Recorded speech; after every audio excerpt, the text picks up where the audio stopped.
17वां अध्याय उत्पत्ति उसका पहला पद, 17 चैप्टर। मैं यहाँ की कलीसिया का बहुत बहुत आभार प्रकट करता हूँ। सबसे पहले तो परमेश्वर के भवन को बनाने के लिए और एक अच्छे भवन को बनाने के लिए। क्या आपको मालूम है परमेश्वर का भवन मनुष्यों के घर से 1% भी कम वैभवशाली नहीं होना चाहिए। मैं नेपाल गया और वहां पर काफी काम किया तो मैंने एक चीज देखी, लोगों के घर बहुत अच्छे अच्छे हैं पर प्रभु की सेवा आराधना का स्थल उन्होंने झोपड़ियां बना रखी। अगर आपके पास इतना पैसा है कि आप एक घर बना सकते हो अपना, तो 100 लोग मिल करके परमेश्वर का एक अच्छा भवन भी बना सकते हो। और इसलिए अच्छा लग रहा है कि टाइल्स है, मार्बल है, नाइसली डन और एक अच्छा भवन बन करके तैयार है। मैं कलीसिया के सब अगुओं को, बिशप साहब बेनहर, आप सबको, बाकी सब लोगों को आपकी सराहना करता हूँ। I appreciate you for this good work. इस अच्छे काम के लिए आपकी सराहना करता हूँ, तारीफ करता हूँ और ये कहता हूँ कि परमेश्वर ऐसा काम और भी करता चला जाए आपके द्वारा, प्रभु यीशु मसीह की महिमा के लिए। 17वां अध्याय और उसका पहला पद, 17 चैप्टर एंड वर्स 1 and 2। 17वां अध्याय उसका पहला दूसरा पद। मैं हिंदी में पढ़ूंगा, मैं हिंदी ही पढ़ सकता हूं और आप गुजराती में पढ़ लीजिएगा। अगर किसी के पास गुजराती बाइबल है और एक माइक्रोफोन भी आपको मिल सकता है तो आप पढ़ देंगे तो बड़ा अच्छा लगेगा। हो सकता है वहीं कहीं आसपास कोई एक माइक्रोफोन दे दिया जाए। यस, पंखे हवा के सामने मत आइएगा, नहीं तो बहुत आवाज करेगा, ऐसा लगेगा जैसे तूफान आ रहा है। 17वां अध्याय और उसके पहले दूसरे पद को आपके सामने पढ़ रहा हूं। ऐसा लिखा है, जब अब्राम 99 वर्ष का हो गया तब यहोवा ने उसको दर्शन देकर कहा, मैं सर्वशक्तिमान ईश्वर हूं, मेरी उपस्थिति में चल और सिद्ध होता जा। मैं तेरे साथ वाचा बांधूंगा और तेरे वंश को अत्यंत ही बढ़ाऊंगा। तीसरा पद, तब अब्राम मुंह के बल गिरा और परमेश्वर उससे यूं बातें करता गया, देख मेरी प्रतिज्ञा तेरे साथ बनी रहेगी, इसलिए तू जातियों के समूह का मूल पिता हो जाएगा। इसलिए अब से तेरा नाम अब्राम न रहेगा परंतु तेरा नाम अब्राहम होगा, क्योंकि मैंने तुझे जातियों के समूह का मूल पिता ठहरा दिया है। 1 से लेकर के 5 तक, उत्पत्ति 17 1 से 5 तक। हाँ जी। અને અબ્રાહમ 99 વર્ષનો થયો જ્યારે યહોવાએ અબ્રાહમને દર્શન આપ્યું ને તેને કહ્યું, સર્વસમર્થ દેવ હું છું, તું મારી સમક્ષ ચાલ અને મારી ઘણો થા, અને હું મારો કરાર મારી તથા તારી વચ્ચે કરીશ ને તને ઘણો જ વધારીશ। અને અબ્રાહમ ઊંધો પડ્યો અને દેવ તેની સાથે બોલતા કહ્યું, જો તારી સાથે મારો કરાર છે ને તું ઘણી દેશ જાતિનો પૂર્વજ થશે, અને હવે પછી તારું નામ અબ્રામ નહીં કહેવાશે પણ ઇબ્રાહીમ કહેવા એવું તારું નામ થશે, કેમ કે મેં તને ઘણી દેશ જાતિનો પૂર્વજ કર્યો છે। Thank you. यहाँ पर लिखा है अब्राहम 99 वर्ष का हो गया तब परमेश्वर उसको दर्शन दे करके फिर से बात करी और कहा, मैं सर्वशक्तिमान ईश्वर। क्या जरूरत है अपना नाम बताने की? 99 की उम्र में एक बार फिर से प्रकट होकर के परमेश्वर अपना नाम बता रहा है। इससे पहले उसने अपने आप को यहोवा नाम से प्रकट किया है। यहोवा का मतलब होता है वो जो स्वयं से अस्तित्व में है, वो जिसको किसी ने बनाया नहीं पर खुद वो बना है, वो खुद अस्तित्व में है, उसकी कोई आदि नहीं है और अंत नहीं है, वही आदि है, वही सब चीजों का अंत है, यहोवा। आज जब तुमने परमेश्वर अपने आप को यहोवा नाम से प्रकट किया, आज क्या कारण है कि आप कह रहे हो मैं सर्वशक्तिमान परमेश्वर हूं, मेरी उपस्थिति में चल और सिद्ध होता जा। सिद्ध का मतलब होता है पूरा, और ये नहीं कह रहा कि पूरा हो जा, पर कह रहा पूरा होता जा।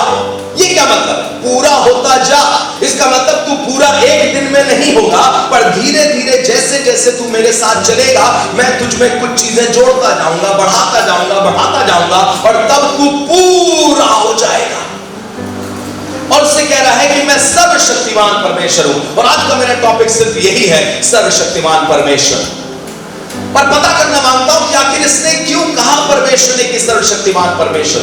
इससे पहले तक सिर्फ यहोवा नाम से प्रकट हुआ है। आज ये कहने की आवश्यकता क्यों पड़ी, क्यों जरूरत है कि परमेश्वर उसको बताए मैं सर्वशक्तिमान परमेश्वर हूं। सुनिएगा, इसलिए क्योंकि परमेश्वर की प्रतिज्ञा पाए हुए इसको 24 साल बीत गए हैं, लेकिन प्रतिज्ञा पूरी नहीं हुई है। 24 साल निकल गए हैं, लेकिन परमेश्वर का वादा पूरा नहीं हुआ है। और परमेश्वर फिर से प्रकट होकर के कह रहा है, सुन बेटा, ये मत सोच कि मैं सामर्थी नहीं हूं, ये मत सोच कि मैं कर नहीं सकता हूं। जब मैं करना चाहता हूं तो मुझे कोई रोक नहीं सकता। यशायाह 43 अध्याय में और उसके 13 पद में लिखा है, जब मैं काम करना चाहूं तो मुझे कौन रोक सकता है। अय्यूब 42 अध्याय उसके पहले दूसरे पद में लिखा है, अय्यूब ने कहा मैं जानता हूं कि तू सब कुछ कर सकता है और तेरे प्लान, तेरी योजना और तेरी युक्ति में से एक भी बिना पूरे हुए नहीं रुक सकती।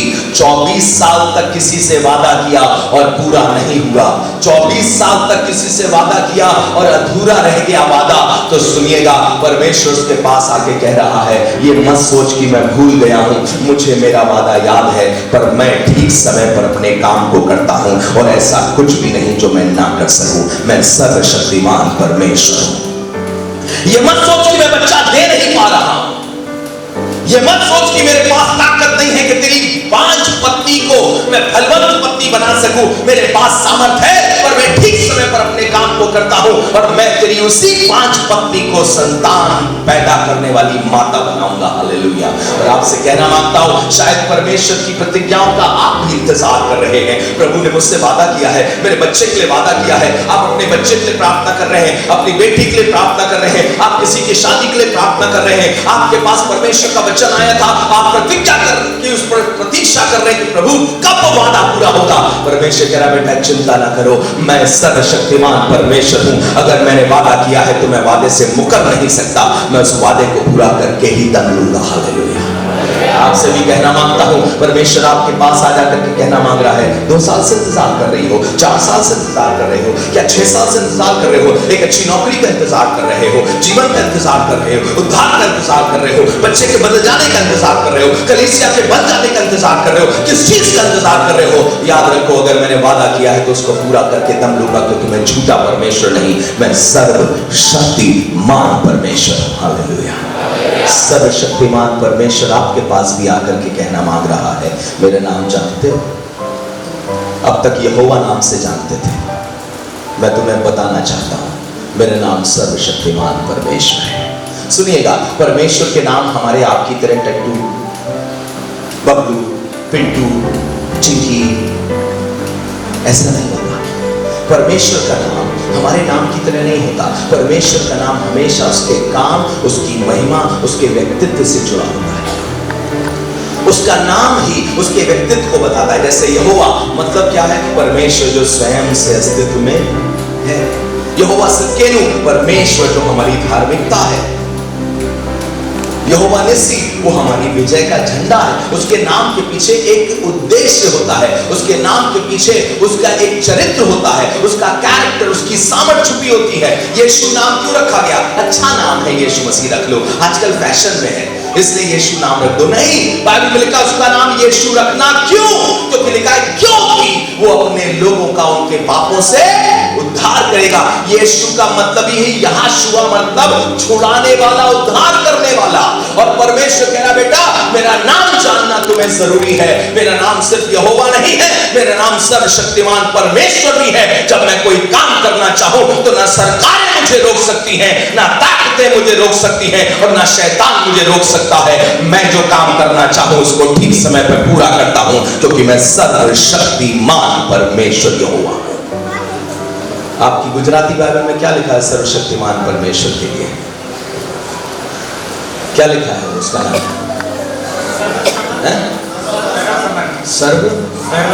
सर्वसमर्थ। कोई ऐसी चीज जो इससे ना हो सके। कुछ लोगों को लगता है शैतान बड़ा ताकतवर है, और अक्सर कुछ लोग, जवान बच्चे अक्सर फेसबुक वगैरह पे डाल भी देते हैं, एक पिक्चर डालते हैं जिसमें यीशु मसीह और शैतान का पंजा लड़ाने वाला वो चल रहा है। देखते हैं कौन जीतता है। क्या बेवकूफी कर रहे हो? यीशु मसीह उसको क्रूस पर हरा चुका है। बाइबल में लिखा कुलस्सी उसका दूसरा अध्याय के 14, 15, 16 पद में उसने क्रूस पर शैतान का खुल्ला तमाशा बनाया है। शैतान का तमाशा बनाया है और लिखा है क्रूस के कारण उस पर जय जयकार की ध्वनि सुनाई है। क्रूस पर उसको शैतान को ऑलरेडी हरा दिया गया है। शैतान का सर कुचल दिया गया है क्रूस पर। अब सिर्फ उसकी पूंछ हिल रही है। और हम भी आज भी शैतान से डरते हैं, पता नहीं क्या कर देगा वो शैतान, क्या कर देगा, किस तरीके से बर्बाद कर देगा। कुछ पेंटिकॉस्टल लोग भी बहुत ज्यादा डरते हैं शैतान से। उनकी गवाही में परमेश्वर का नाम कम शैतान का ज्यादा आता है। वो किसी पादरी के पास जाके कहते हैं शैतान ने मेरे घर को बर्बाद कर दिया। शैतान भी सोचता होगा बड़ा अच्छा तारीफ कर रहा है मेरा, क्योंकि शैतान का काम क्या है? नाश करना।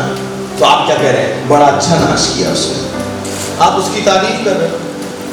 अरे छोड़, थोड़ी देर रुक जाओ। जीवता परमेश्वर अपनी अद्भुत सामर्थ्य से ऐसा काम करेगा कि आपको परमेश्वर के नाम की महिमा दिखाई देने लगेगी और जो बर्बाद हुआ है वो आबाद हो जाएगा।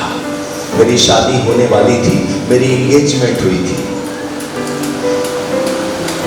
हमारी एंगेजमेंट समझते ना, सगाई भी बोलते हैं यहाँ पे। हमारी सगाई हुई थी। सगाई के अगले दिन हमारे एक बम फूटा क्या? किसी ने हमको एक बात बताई, आकर के बताया तुमको मालूम है तुम्हारी होने वाली पत्नी को कैंसर है। अच्छा, मुझे मालूम नहीं था सच में। मैंने कहा नहीं, मुझे नहीं मालूम। उसको कैंसर है, उसका कैंसर के अस्पताल में इलाज चल रहा है, जाके पता करना। उसके छाती में कैंसर की ग्लैंड है, गिल्टी है।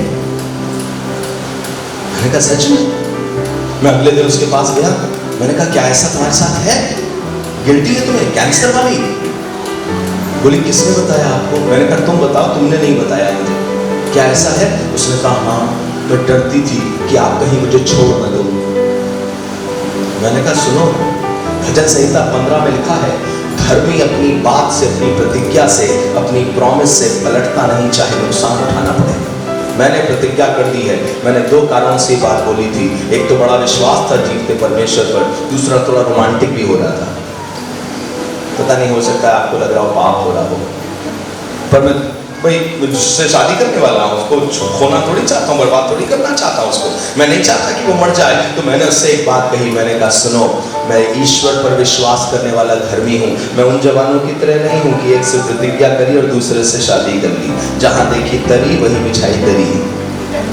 ये चक्कर नहीं होगा। मैंने तुमसे वादा किया है और परमेश्वर की उपस्थिति में वादा किया है, तुम्ही से शादी करूंगा, चिंता न करो। अगर तुम मौत की शैया पर भी पहुंच गई, मौत के बिस्तर पर भी पहुंच गई, तब भी तुम्ही से शादी करूंगा। बड़ी खुश हो गई हो। मैंने कहा दुआ करते हैं। मैंने उसके सर पर हाथ रख करके दुआ करी। मुझे ऐसा लग रहा था हमारी शादी खत्म होने को है, पर विश्वास से दुआ करी और दुआ करके उसने दुआ सुनी। उसके बाद अंदर गई और सारी दवाइयां ले आई। क्या फिर से दुआ कर दीजिए। आपको मालूम है प्रार्थना जब कराते हैं लोग तो कई बार दवाइयों पे प्रार्थना करा देते हैं कि इसका बुरा असर ना हो, अच्छा असर हो। तो हमने शायद इसीलिए प्रार्थना करवानी मान ली। तो दवाई पूरी लेके आई, पूरा ढेर सी दवाई, 9 गोलियां उसे एक बार में खानी पड़ती थी। तो पूरी दवाई इतनी ढेर सी लेकर के आई। फिर से प्रार्थना कर दीजिए। तो मैंने फिर से उसके सर पे हाथ रखा और प्रार्थना करना शुरू कर दिया। जब प्रार्थना कर रहा था तो मुझे आवाज आ रही थी किसी चीज के गिरने की, सरकने की। तो मैं ऐसा कड़कड़ कड़कड़ आवाज आ रही है, क्या आवाज आ रही है? तो जल्दी से मैंने प्रार्थना खत्म करी, आंखें खोली तो मैंने देखा उसने धीरे धीरे सारी दवाइयां फेंक दी ऐसे, और फिर उसके बाद नाली में सरका दी सारी दवाइयां। अब मैं सोच रहा हूं ये क्या कर रही हो? बोली नहीं, मैं प्रार्थना के दौरान मुझे लगा कि मैं चंगी हो गई हूं और इसलिए मुझे अब दवाई की जरूरत नहीं है। मैंने कहा प्रभु ऐसा ही करे, लेकिन दवाई फेंकने की जरूरत थोड़ी है। कुछ लोगों को लगता है दवाई शैतान की तरफ से है। आपसे एक बात पूछूं, जब आपको गले में खांसी होती है तो आप अदरक लेते हो ना? अदरक दवाई के तौर पे लेते हैं। आप बताइए अदरक किसने बनाया? शैतान ने। सारी दवाई शैतान की बनाई हुई है। कौन कहता है? मत्ती 9 में लिखा है जिस तरीके से वैद्य की आवश्यकता भले चंगों को नहीं पर बीमारों को अवश्य है। इसका मतलब यीशु मसीह बताना मांग रहा है कि बेटा जब तुम्हारे शरीर में कोई कमी हो जाती है तो बाहर से उस कमी को पूरा कर दे। आपके शरीर में आयरन भी चाहिए, पता नहीं आपको मालूम है कि नहीं मालूम है। आपके शरीर में फैट भी चाहिए, आपके शरीर में कार्बोहाइड्रेट्स भी चाहिए। तो जब आप खाना खाते हो उससे पूरा हो जाता है। लेकिन आप खाना सही नहीं खाते, बॉडी में आयरन नहीं बनता, कैल्शियम नहीं बनता, तो आपको दवाई के सहारे लेना पड़ता है। या तो रोटी में ले लो, या तो ठीक खाना खा के ले लो। और ठीक खाना खा के नहीं लोगे, गलत जलत खाना खाओगे, खूब चिकना चिकना चिकना चिकना खाते रहोगे, खराब चीज खाते रहोगे, तो ये लो दवाई खानी पड़ जाएगी तुमको। पर दवाई भी वही चीज है जो खाना करता, वो अब दवाई कर रही है, उस कमी को पूरा कर रही है। और कई बार इन्फेक्शन दूर करने के लिए। तो मैंने उससे कहा दवाई लेना बुरी चीज नहीं है। वहीं पर बाइबल में लिखा है, जैसा तेरा विश्वास हो वैसा तेरे साथ हो। और मैं प्रार्थना कर रही थी, उसी समय मुझे महसूस हुआ कि प्रभु ने मुझे चंगा कर दिया। मैंने कहा चलो प्रभु तुम्हें आशीष दे। 15 दिन के बाद उसे डॉक्टर के पास जाना था। वो डॉक्टर के पास गई 15 दिन के बाद। मैं इंतजार कर रहा था देखूं क्या हुआ। इस 15 दिन उसने दवाई नहीं खाई एक बार भी। डॉक्टर के पास से लौट करके आई। मैंने कहा डॉक्टर ने क्या बोला? दर्द है, गिल्टी है, कुछ हो रहा है? उसने कहा, डॉक्टर ने कहा दवाइयाँ बढ़ानी पड़ेंगी क्योंकि आपकी समस्या बढ़ती जा रही है। मैंने कहा पर हम लोग ने प्रार्थना करी है और तुमने कहा था प्रभु ने मुझे चंगा किया। उसने कहा मैं विश्वास करती हूँ प्रभु ने मुझे चंगा किया। मैंने कहा फिर? उसने कहा मुझे नहीं मालूम क्यों, पर ये रिपोर्ट आई है। मैंने कहा दर्द है? हाँ दर्द अभी भी है। मैंने कहा चलो उपवास के साथ प्रार्थना करते हैं। हम लोग ने उपवास के साथ प्रार्थना करनी शुरू करी। उपवास के साथ प्रार्थना चलती रही काफी समय। लगभग 15 दिन के बाद फिर से उसे डॉक्टर के पास जाना था। अब वो डॉक्टर के पास गई। डॉक्टर ने फिर से चेकअप किया, उससे तमाम सवाल पूछे। इन बीच दवाई नहीं खा रही थी तो उस डॉक्टर से बताया उसने ऐसा ऐसा है। डॉक्टर ने चेकअप करा, करीब आधे घंटे के चेकअप चलता रहा। उसके बाद डॉक्टर ने कहा अब 15 दिन के बाद हम देखेंगे, नहीं तो आपका कीमो या फिर ऑपरेशन करके पूरा ये स्तन एक तरफ का निकाल देंगे ताकि कैंसर ना फैले। प्रार्थना का क्या हुआ? 30 दिन लगातार प्रार्थना कर रहे हैं, उपवास के साथ प्रार्थना कर रहे हैं। परमेश्वर ऐसे लोगों से कहना मांग रहा है, मैं सर्वशक्तिमान परमेश्वर, मैं सर्वशक्तिमान परमेश्वर, ऐसा कुछ भी नहीं जो मैं ना कर सकूं। मेरा समय है हर एक चीज को करने का, मैं अपने समय पर हर एक काम को करता हूं। आपका बच्चा एक दिन में पैदा नहीं होता है। आप जो बीज बोते हो एक दिन में निकलता नहीं है। आपका बच्चा 9 महीने के बाद पैदा होता है। जो बीज बोते हो वो काफी समय के बाद निकलता है। क्यों? क्योंकि अगर बच्चा एक दिन में पैदा हो जाए तो आपको मालूम है माँ बच्चे के प्रति प्रेम डेवलप नहीं कर पाएगी, पैदा नहीं कर पाएगी, क्योंकि एक दिन में क्या हुआ उसे कुछ मालूम भी नहीं चला। पर जब बच्चे को 9 महीने पेट में रखती है तो बच्चे के साथ अटूट प्रेम हो जाता है उसका, क्योंकि उसका हिस्सा है, वो उसको महसूस कर रही है, उसके साथ जी रही है। आप सोचिए आपका बच्चा आपके बगल में सोए, 2 महीने का बच्चा आपके बगल में सोए, आपने प्रार्थना करी प्रभु मेरा बच्चा बढ़ जाए, तरक्की करे, उन्नति करे, बहुत बड़ा हो जाए, और अगले दिन आप उठी, आपके बगल में बिस्तर पे 21 साल का एक जवान सो रहा है।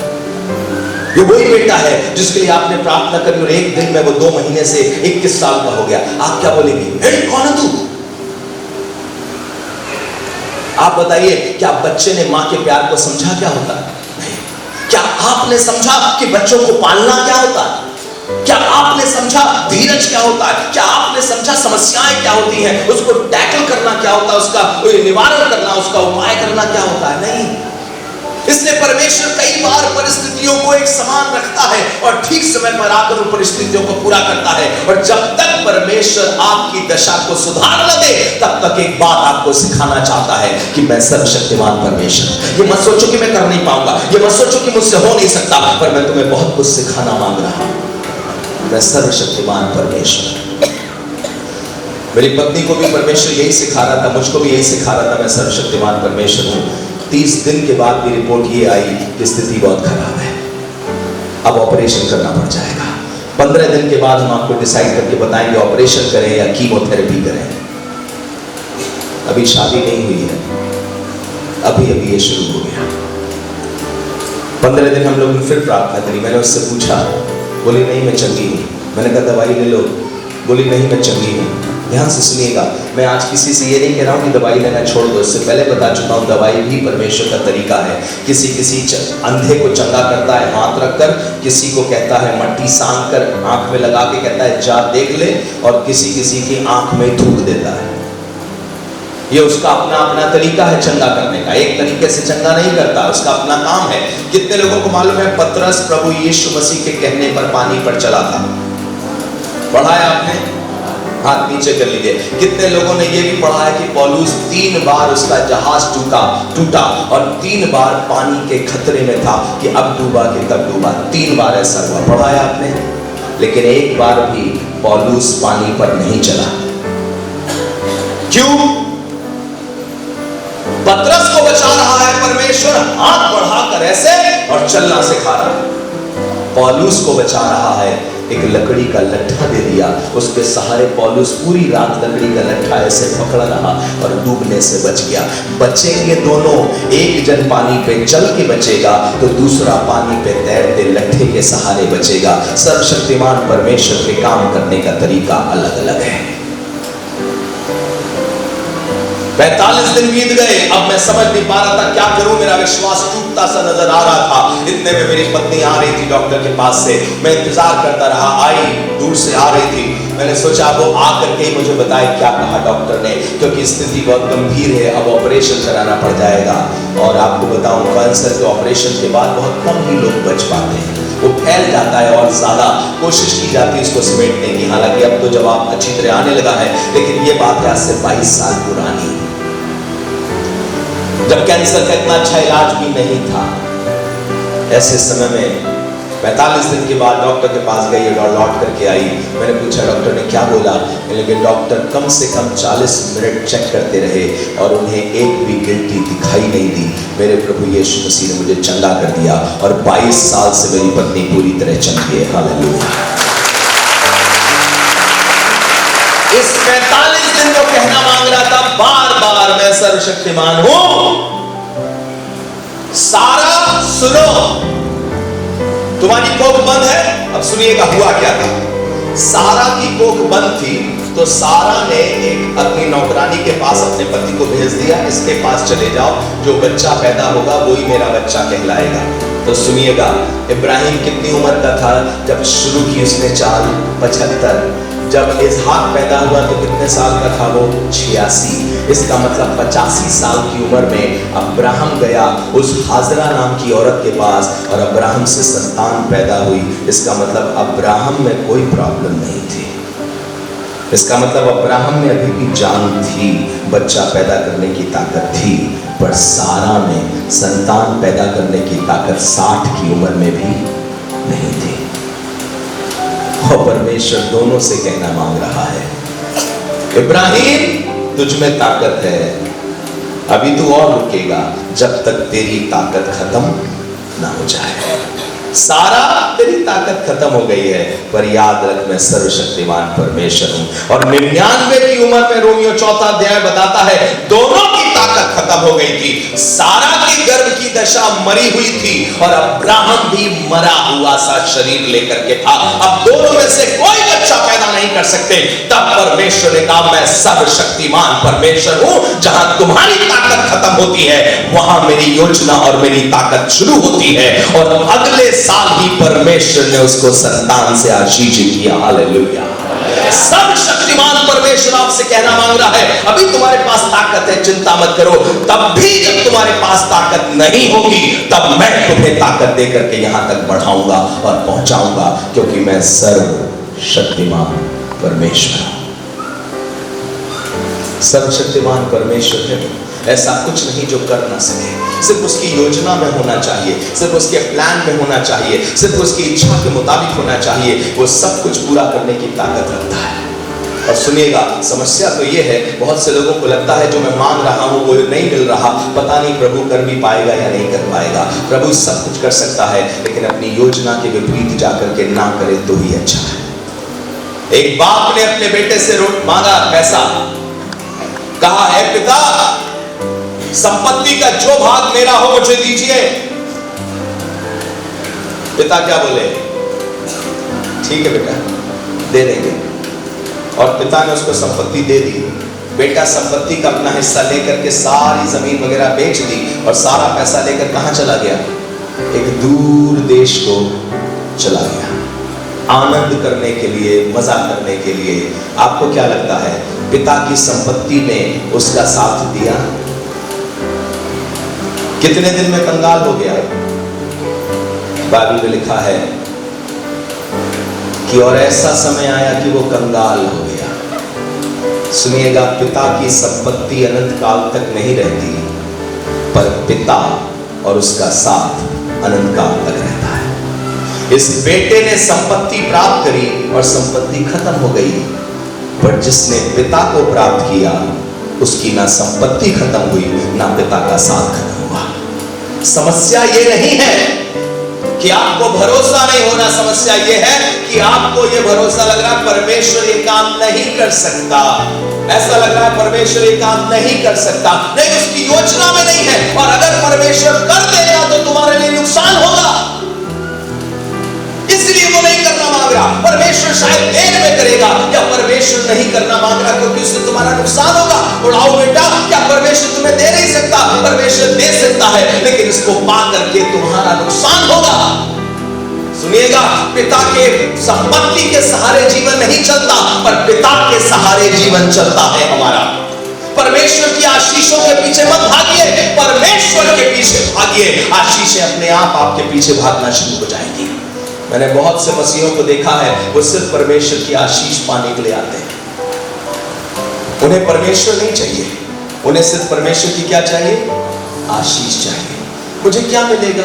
मुझे कौन सी बरकत मिलेगी? आज मेरे साथ ऐसा हुआ, आज मेरे साथ ऐसा हुआ। नहीं, उससे ज्यादा ये कहना चाहिए, आज मुझे पिता मिला, आज मुझे परमेश्वर मिला। क्योंकि संपत्ति तो खर्च हो जाती है, जो पैसा मिला है वो खर्च हो जाएगा।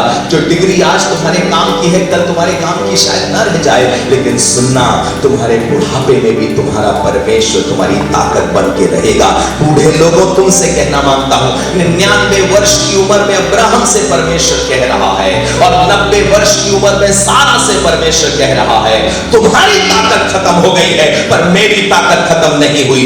तुम सर्वशक्तिमान नहीं हो, पर मैं सर्वशक्तिमान परमेश्वर हूं। हालेलुया। क्या आपको मालूम है परमेश्वर ने अब्राहम को क्यों चुना? उसका और भी भाई था, क्या नाम था बताइए? उसका भाई का नाम क्या था? नाहोर। उससे कर, हे पिता उसके पास चले जाओ, अब्राहम का भाई भी तो है, उसके पास चले जाओ। परमेश्वर चाहता क्या था? एक जन जिसके द्वारा एक वंश उत्पन्न करे और धीरे धीरे वो वंश पृथ्वी को पूरा भर ले। तो परमेश्वर ने चुनाव किसका किया? किसका चुनाव किया? अब्राहम का, जिसकी पत्नी बांझ है। हे परमेश्वर, तुम्हें वंश चाहिए ना, तो नाहोर की पत्नी को चुन लो। तुम्हें वंश चाहिए ना, ऐसी स्त्री को चुन लो जो बांझ नहीं है। तुम्हें वंश चाहिए ना, एक ऐसी स्त्री को ले लो जो बच्चे पे बच्चे, बच्चे पे बच्चे, बच्चे पे बच्चा पैदा कर देगी। कर लो ना। परमेश्वर कह रहा नहीं बेटा, तुम्हारी सोच और मेरी सोच में बहुत फर्क है। मैं अपने आप को बताना मांगता हूं कि मैं सर्वशक्तिमान परमेश्वर हूं। मैं उनके साथ भी काम कर सकता हूं जिनके पास कोई ताकत नहीं है। मुझे ऐसा लग रहा है कि कुछ बेटियां यहाँ पे बैठी है, तुमको ये सुनने की जरूरत है, तुम्हारी गरीबी परमेश्वर के लिए कोई प्रॉब्लम नहीं है। तुम्हारा कम बुद्धिमान होना कोई प्रॉब्लम नहीं है। परमेश्वर तुमको भी एस्तर के समान बैठा करके राजमहल में ले जा सकता है, उसके पास ताकत है। अनाथ एस्तर को परमेश्वर ने राजमहल की महारानी बना दिया। परमेश्वर तुम्हें भी वैसा ही इस्तेमाल कर सकता है। हालेलुया।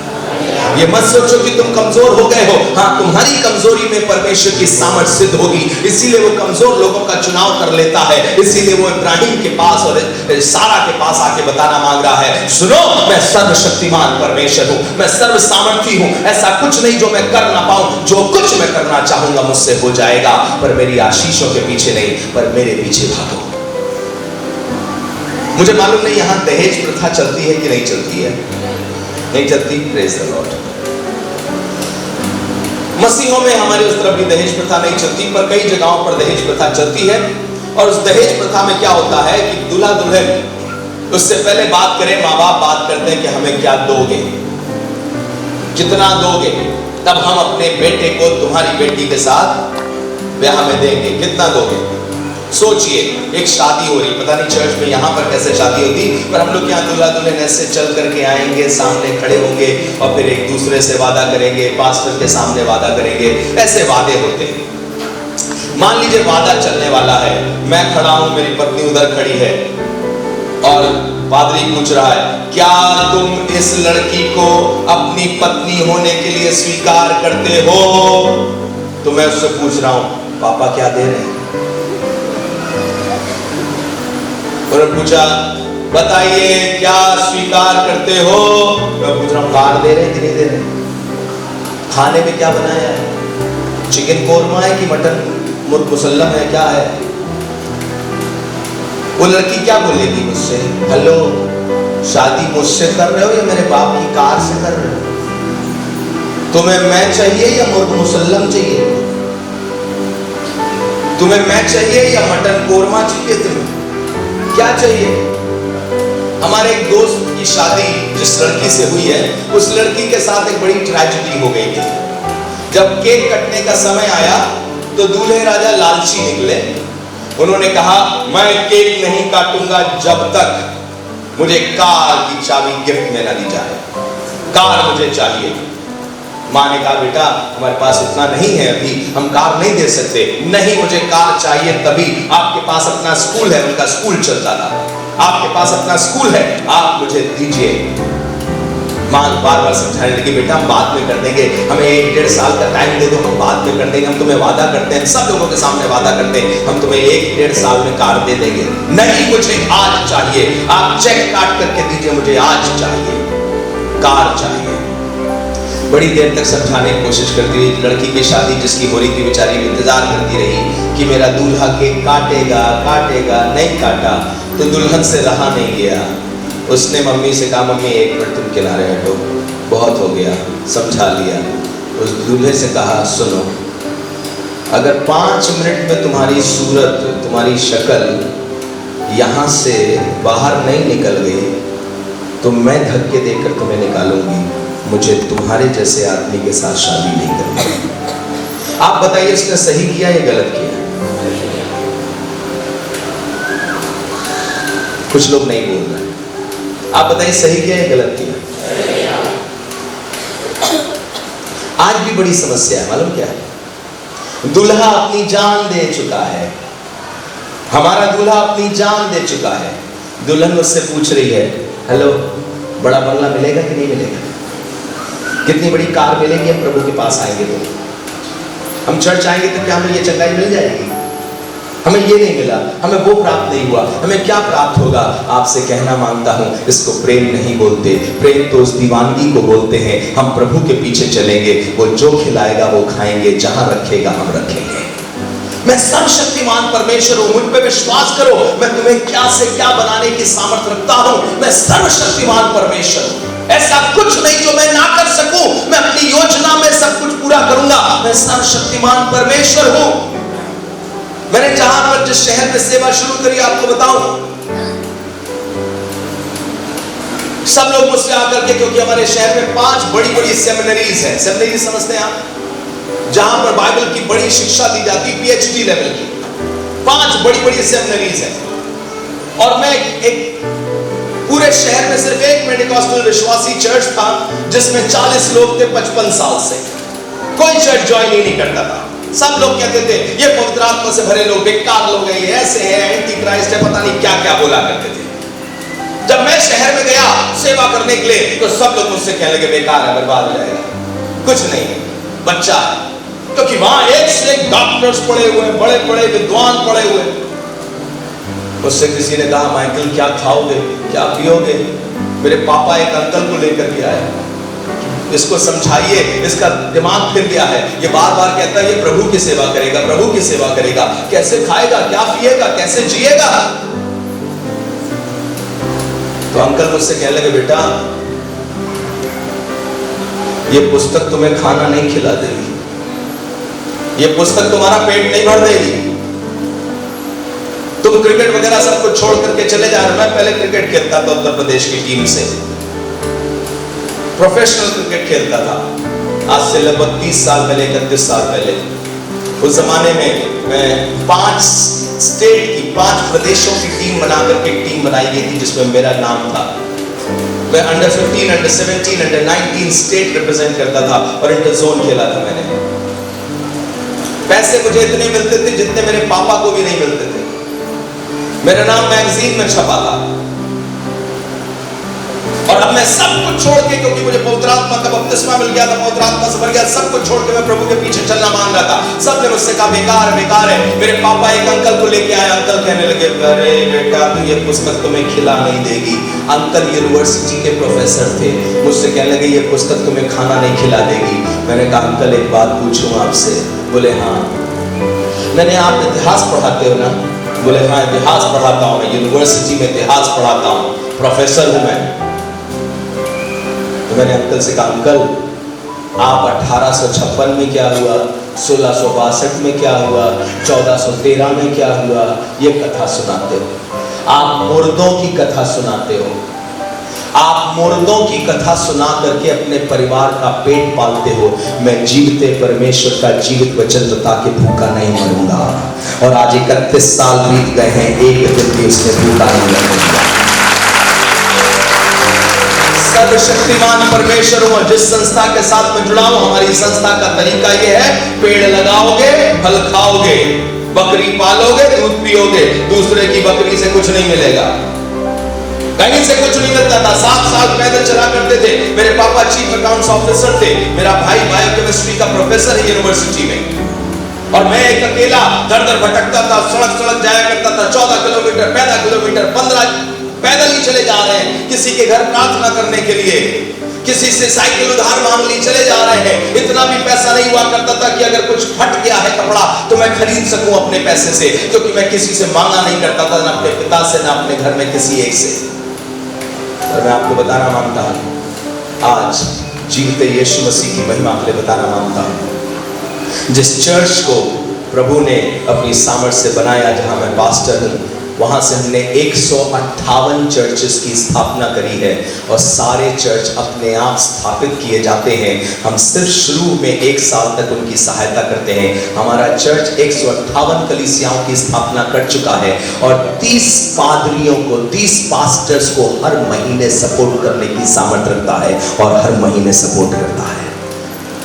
158 कलीसिया बनाने के बाद और 18 देशों में यीशु मसीह की सुसमाचार का सेवा करने के लिए जाता हूं। ये मेरी अपनी ताकत से नहीं हुआ, परमेश्वर बताना मांग रहा था, हाँ तू कमजोर है, तेरे पास ये शक्ति नहीं है, हाँ तेरे पास ये शक्ति नहीं है, पर मुझ पे भरोसा कर, मैं सर्वशक्तिमान हूं। तू सर्वशक्तिमान नहीं है पर मैं सर्वशक्तिमान परमेश्वर हूं। मेरे साथ साथ चल और सिद्ध होता जा, मैं तुझे पूरा बनाऊंगा। और आपसे भी कहना मांगता हूं, प्रभु के साथ बने रहो। कमजोर लोगों प्रभु के साथ बने रहो। जिनके साथ प्रभु की प्रतिज्ञा पूरी नहीं हुई, प्रभु के साथ बने रहो। जो आशा लगाए हुए हैं कि कुछ होगा, प्रभु के साथ बने रहो। 90 साल की सारा हो गई और कुछ प्राप्त नहीं हुआ, प्रभु के साथ बने रहो। तुम्हारे भी एक समय में परमेश्वर आश्चर्य कर्म करेगा। हालेलुया।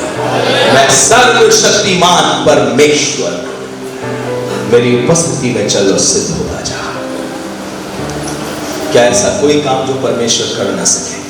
क्या उसके लिए कोई काम मुश्किल है? नहीं। एक चीज और सुनिएगा, जब कोई स्त्री उसके संतान नहीं होती और दूसरे के हो जाती है तो वो चिढ़ाना शुरू करती है, और इसको भी लोगों ने चिढ़ाना शुरू किया। किसने? हाजिरा ने सारा को चिढ़ाना शुरू कर दिया। कभी कभी आपके साथ भी होता है, आपकी कमजोरी पर लोग आपको चिढ़ाते हैं। आप सेकंड आ गए, वो फर्स्ट आ गई, तो सब लोग कहते हैं तुम कब फर्स्ट आओगे? वो फर्स्ट आ गया। देखो आजकल पूरी दुनिया में ट्रेंड चला हुआ, हर एक अपने बच्चों का 94, 95% इतने परसेंट से पास हुए बच्चे सब लोग फेसबुक पे डालते रहते हैं, सब दुनिया में डालते रहते हैं। मैं सोचता हूं अगर हमारे जमाने में होता तो क्या होता। मैं भी 95 से पास हुआ, 95% नहीं पर 6 सब्जेक्ट में सब मिलाकर 95 आया था। किसी में 20, किसी में 15, किसी में 18 और ज्यादातर में लाल निशान थे मेरे। आप अंग्रेजी की बात करते, मुझे अंग्रेजी रत्ती भर नहीं आती थी, थोड़ी भी नहीं आती थी। किसी ने मेरे ऊपर हाथ रखा और हाथ रख के कहा तू दुनिया के कोने कोने में जाएगा, प्रचार करेगा। मैं कहा कोने कोने में कैसे जाऊंगा, मेरी हिंदी कोई समझेगा नहीं, मुझे अंग्रेजी आती नहीं, क्योंकि मैं इंग्लिश मीडियम स्कूल में पढ़ा नहीं।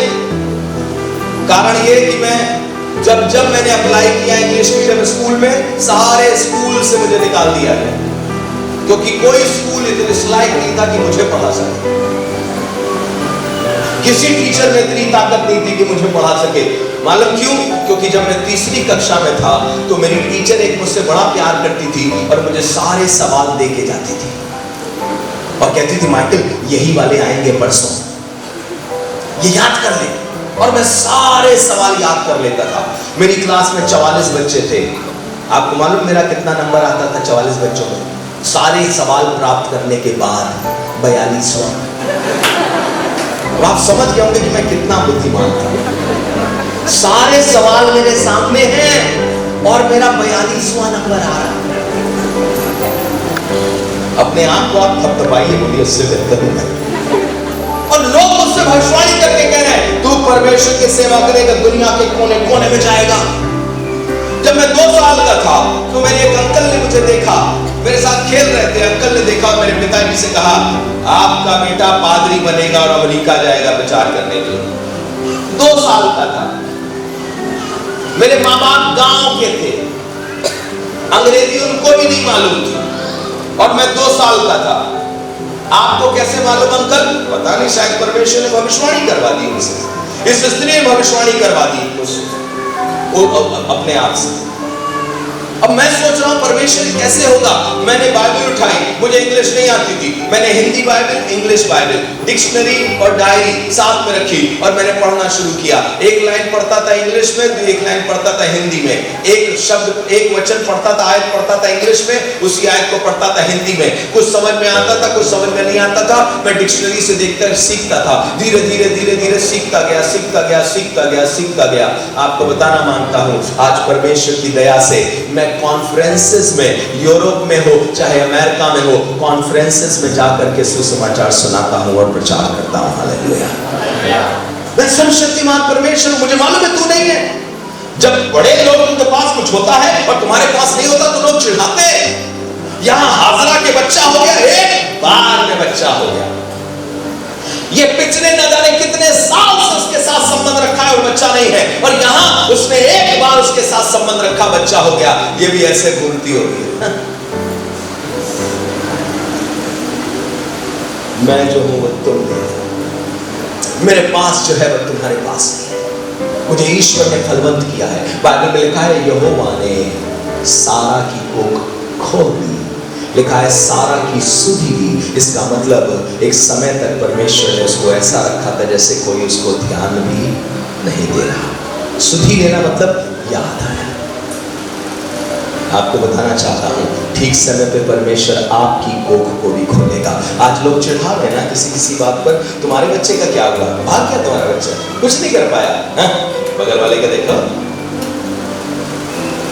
अरे उसने क्या क्या कर लिया है, देखो तुम तो ऐसे ही रह गए, ऐसे ही रह जाओगे। जी नहीं, परमेश्वर आपको कहां से कहां बैठा सकता है, ऊंचे पर उठा करके खड़ा कर सकता है। किस लिए? क्योंकि आपने सर्वशक्तिमान परमेश्वर पर भरोसा किया है। जब कभी आप परमेश्वर की ओर देखें, आप अपने आप को देखें, कमजोरी को देखें, समस्याओं को देखें, प्रॉब्लम को देखें और कहें मैं कमजोर हूं, तब परमेश्वर की तरफ देखिएगा और बोलिएगा मैं तो कमजोर हूं पर आप सर्वशक्तिमान परमेश्वर हो। मेरी ताकत से नहीं हो सकता पर आपकी ताकत से हो सकता है, क्योंकि परमेश्वर की ताकत से सब कुछ हो सकता है। एक अंतिम बात बता करके खत्म करना चाहूंगा। एक दिन की बात है,